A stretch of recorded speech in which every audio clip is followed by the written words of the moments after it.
Hello भाइयों, नमस्कार। आप सभी का स्वागत है रोजगार 100% में।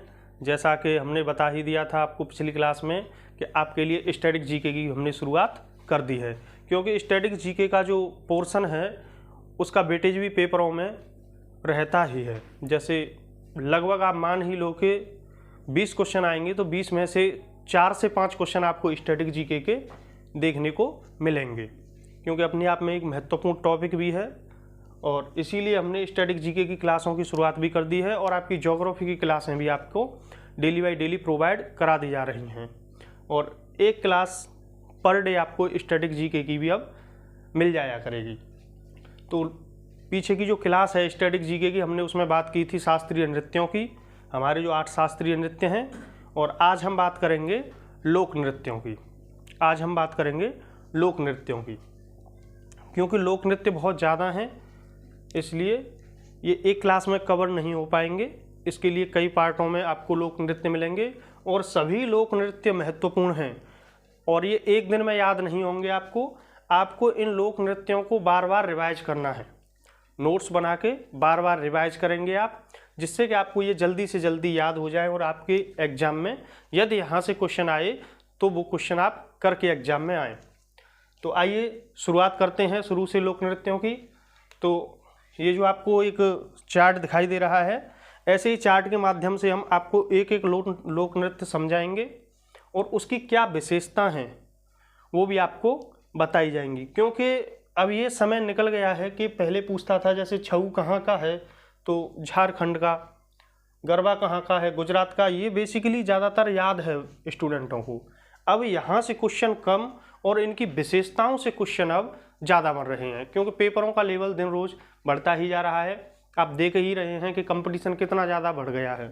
तो जितना ज़्यादा कंपटीशन अधिक होगा पेपर का लेवल उतना ही अधिक बढ़ जाता है। तो आइए शुरुआत करते हैं लोक नृत्यों की। तो ये लोक नृत्य हैं, ये राज्य हैं और ये इनकी विशेषताएं हैं। तो पहला लोक नृत्य है आपका छऊ। जो छऊ लोक नृत्य है, छऊ का अर्थ होता है छाया, तो इसलिए इसको छाया लोक नृत्य भी कहते हैं। तो छऊ किस राज्य का है? झारखंड का। छऊ लोक नृत्य किस राज्य का है? झारखंड राज्य का। क्या विशेषता है इसकी? मुखौटा नृत्य भी कहते हैं इसे। जब इस नृत्य को किया जाता है तो चेहरे पर एक मुखौटा लगा लिया जाता है और तब ये नृत्य किया जाता है। ये इसकी विशेषता है और इसमें पौराणिक कहानियां हैं और युद्ध वर्णन है।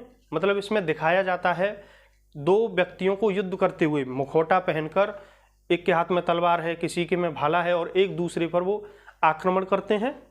तो इसमें युद्ध वर्णन दिखाया गया है पौराणिक कहानियों का। और इस नृत्य को 2010 में यूनेस्को की सूची में शामिल कर लिया गया है यूनेस्को द्वारा, इसलिए अपने आप में एक महत्वपूर्ण नृत्य है। तो मैं एक बार इसको बता दूं दोबारा से। छऊ का अर्थ होता है छाया, इसलिए इसको छाया नृत्य भी कहते हैं और ये झारखंड राज्य का है। इसको मुखौटा नृत्य के नाम से भी जाना जाता है, क्योंकि जब इस नृत्य को किया जाता है तो मुखौटाओं को पहनकर किया जाता है और इसमें दिखाया जाता है एक दूसरे से युद्ध करते हैं। और यूनेस्को ने 2010 में अपनी सूची में इस नृत्य को शामिल कर लिया था। आगे बढ़ते हैं। दूसरा लोक नृत्य है आपका गरबा। तो गरबा गुजरात का है। गरबा गुजरात का है और बेसिकली ये जो नृत्य है ये नवरात्रि के अवसर पर ज़्यादातर किया जाता है। जब नवरात्रियां चल रही हैं, जैसे अब आज ये जो क्लास बन रही है, आज नवरात्रियां का अंतिम दिन है, रामनवमी है आज। तो रामनवमी की आप सभी को हार्दिक शुभकामनाएं और हम चाहेंगे कि आपका सिलेबस ठीक से हो, जिससे कि आप जल्दी से जल्दी अपने शरीर पर वर्दी पाएँ या किसी बिना वर्दी वाली सरकारी जॉब में लग जाएं। हम शुभकामना करेंगे। तो दूसरा नृत्य है आपका गरबा और जो गरबा है वो गुजरात का है और ये नवरात्रियों के अवसर पर होता है। मिट्टी के जो बर्तन हैं उसमें दीपक जलाया जाता है और उस दीपक को संतुलित करके ये नृत्य किया जाता है।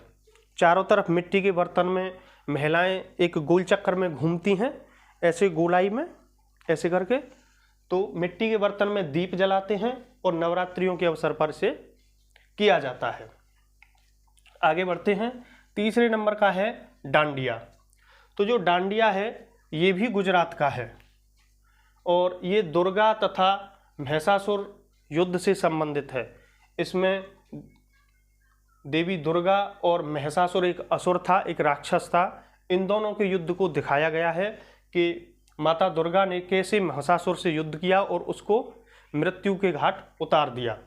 तो इसमें वही छड़ी, इसी को डांडिया कहते हैं, छड़ी का उपयोग इसमें होता है। युद्ध के लिए छड़ी का उपयोग किया जाता है। और आगे बढ़ते हैं। ये है तरंग मेल। तो जो तरंग मेल है ये गोवा का है और ये दशहरा और होली के अवसर पर होता है। तरंग मेल गोवा का है, ये दशहरा और होली के अवसर पर होता है, इसलिए इसमें बहुरंगी पोशाक और झंडों का उपयोग किया जाता है। मतलब जो पोशाक पहनते हैं व्यक्ति वो रंग बिरंगे पहनते हैं, मतलब बहुत से रंगों के। और जो झंडे होते हैं, झंडे भी इनके रंग बिरंगे होते हैं। जब ये डांस करते हैं झंडों को लेकर तो वे झंडे भी रंग बिरंगे होते हैं और इनके जो पोशाक होते हैं, जो कपड़े होते हैं पहनने वाले, वो भी रंग बिरंगे होते हैं। आगे बढ़ते हैं। आगे का है घूमर। घूमर को गंगोर भी कहते हैं। घूमर नृत्य या गंगोर नृत्य ये राजस्थान का है। घूमर नृत्य, इसी को गंगोर नृत्य कहते हैं और ये राजस्थान का है। और ये सवाल बना था, कई बार बना है ये पेपरों में। ये भील जनजाति की जो महिलाएं हैं, एक जनजाति रहती है राजस्थान में भील, तो भील जनजाति की जो महिलाएं हैं उन महिलाओं द्वारा इस घूमर को किया जाता है। तो इसमें महिलाएं, इसमें लिखा हुआ है कि इसमें चक्कर या घूमकर ये नृत्य करती हैं। जैसे ऐसे करके घूमती हैं, सिंगल महिला ऐसे ही घूमती है तेजी से, और जो महिला जितनी ज़्यादा तेजी से घूमती है उस महिला का नृत्य उतना ही अच्छा माना जाता है। तो घूमर या गंगोर राजस्थान का है और भील जनजाति की महिलाओं द्वारा इसे किया जाता है। इसमें महिलाएं चक्कर लगाती हैं या घूमकर नृत्य करती हैं। आगे बढ़ते हैं। आगे का है कालबेलिया। कालबेलिया भी राजस्थान का है और ये सपेरा समुदाय की महिलाओं द्वारा किया जाता है। तो ये सवाल बना था कि कालबेलिया जनजाति क्या है, तो ये है सपेरा समुदाय। ये सवाल राजस्थान की पुलिस में अभी जो पेपर हुआ है शायद या उससे पीछे वाले में बना है, तो ध्यान रखेंगे आप। ये कालबेलिया राजस्थान का है और सपेरा समुदाय की महिलाओं द्वारा इसे मनाया जाता है या नृत्य करती हैं सपेरा समुदाय की महिलाएं, और इसमें बीन का उपयोग किया जाता है। एक व्यक्ति बीन बजाएगा और महिला उस पर नृत्य करेगी। 2010 में यूनेस्को ने अपनी सूची में इसको भी शामिल किया है। ठीक है। आगे का है चारवा। आगे का है चारवा। तो चारवा जो लोक नृत्य है वो हिमाचल का है और ये दशहरा के उत्सव के दौरान मनाया जाता है। तो दशहरा का पर्व वही है, दशहरा के दिन रावण को जलाया जाता है, और क्योंकि भगवान राम ने दशहरा के दिन रावण का वध किया था, इसलिए दशहरा को ये उत्सव मनाया जाता है। ठीक है। भगवान राम के ही परिप्रेक्ष्य में मनाया जाता है। आप इसको रामायण से जोड़कर भी देख सकते हैं। आप थोड़ा कुछ कॉमन सेंस अपने आप लगाएंगे, कुछ कॉमन सेंस आप अपने आप लगाया करेंगे। जैसे अभी जैसे तरंग मेल, ये गोवा का है, ये भी दशहरा पर। तो बेसिकली दशहरा पर जो नृत्य हो रहे हैं वो सामान्यतः, कोई विशेष हो एक आध वो अलग बात है, लेकिन ज़्यादातर सामान्यतः भगवान राम से जुड़े हुए हैं। क्योंकि जो दशहरा का त्यौहार हिंदू लोग मनाते हैं वो बेसिकली राम के लिए मनाते हैं, क्योंकि राम ने रावण का वध किया था और रावण को उस दिन जलाया भी जाता है दशहरा के दिन। तो जो चारवा है वो हिमाचल का है और ये दशहरा के उत्सव के दौरान इसको मनाया जाता है। आगे बढ़ते हैं। आगे का है भांगड़ा या गिद्धा। भांगड़ा या गिद्धा ये पंजाब का है। भांगड़ा भी पंजाब का है और गिद्धा भी पंजाब का है। बेसिकली जो गिद्धा है ये भांगड़ा का ही एक रूप है जिसको महिलाएं करती हैं। जो भांगड़ा का गिद्धा एक रूप है, बेसिकली ये भांगड़ा के ही अंदर आता है। तो भांगड़ा या गिद्धा पंजाब का है और इसमें व्यक्ति ढोल का उपयोग करते हैं, इसमें ढोल बजाया जाता है और महिला और पुरुष दोनों डांस करते हैं। एक है दादरा। दादरा उत्तर प्रदेश का है और इसको अर्धशास्त्रीय नृत्य के नाम से भी जाना जाता है। ये ध्यान रखेंगे आप कि सवाल बन सकता है कि अर्धशास्त्रीय नृत्य किस नृत्य को कहते हैं, तो दादरा को। कहाँ का है? यूपी का है।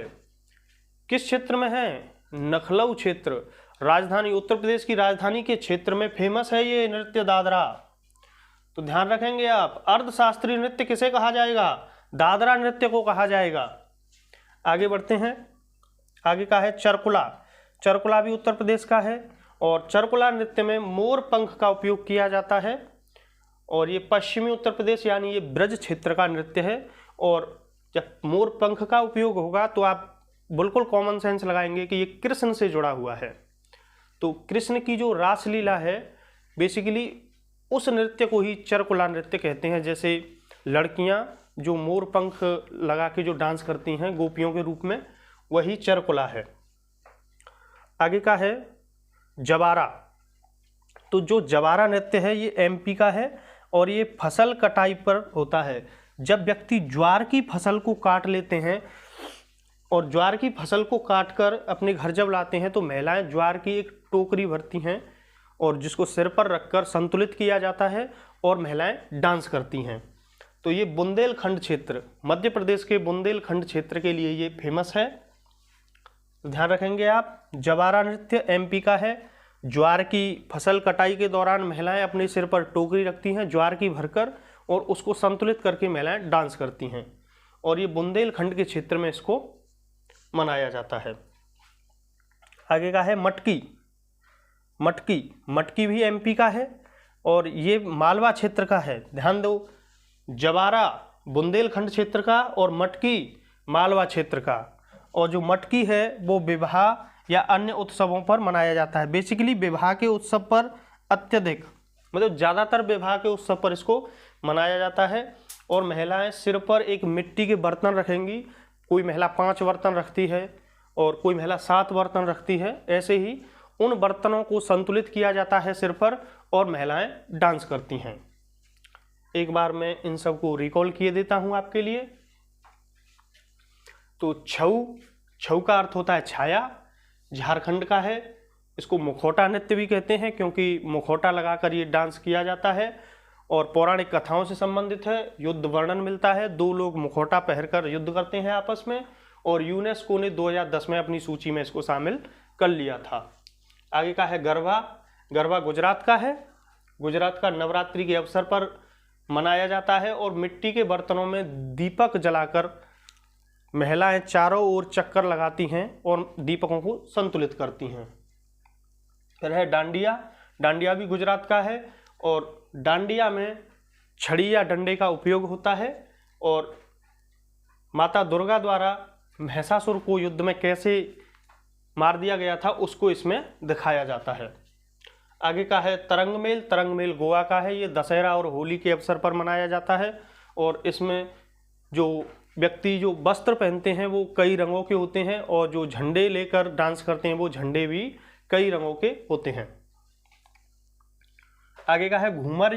घूमर को ही गंगोर कहते हैं और गंगोर राजस्थान का है। भील जनजाति की महिलाओं द्वारा ये मनाया जाता है और महिलाएं इसमें जब नृत्य करती हैं तो बहुत तेज़ी से घूमती हैं। जो महिला जितनी ज़्यादा तेज़ी से घूमेगी उसका नृत्य उतना ही बेहतर माना जाएगा। फिर है कालबेलिया।